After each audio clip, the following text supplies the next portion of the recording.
So I want to talk a little bit about a movement to which McCabe belonged, and this movement is customarily called grammatical Thomism.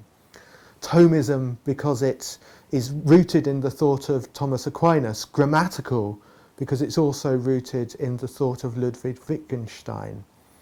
Now, who are the members of the grammatical Thomist movement? They don't use this term of themselves, by the way. It's other authors who have come up with the term.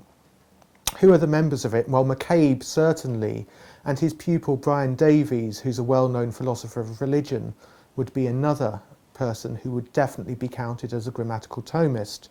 But also David Burrell, the American theologian, and Dennis Turner, now retired theologian. All of these people have an intellectual ancestor in a really interesting figure called Victor White. Victor White, even more than McCabe, is underappreciated as a theologian.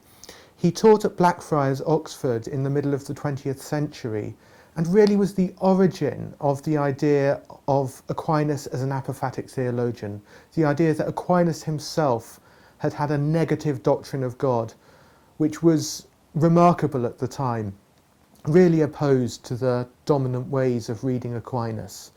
And Victor White influences McCabe, and through McCabe influences these other figures I've talked about. Now, I said that the movement was called grammatical because of its relationship to Wittgenstein. In particular, it was related to the later Wittgenstein. Wittgenstein is one of these thinkers who completely changes his mind in the middle of his life. So there's early thought, which is less relevant to us, although very interesting. And then there's later thought. The later thought, like the early thought, but in a different way, really focuses on language. Language is so important for the later Wittgenstein. And the grammatical Thomists take this up. The way they talk about theology is really linguistically orientated.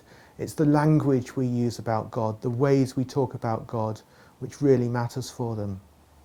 There's an interesting precursor of this in Wittgenstein's own writings. At one point in the Philosophical Investigations, his great later work, he says, theology as grammar. Theology as grammar. There's something grammatical, something linguistic about the exercise of theology. And the grammatical Thomists really take this up. They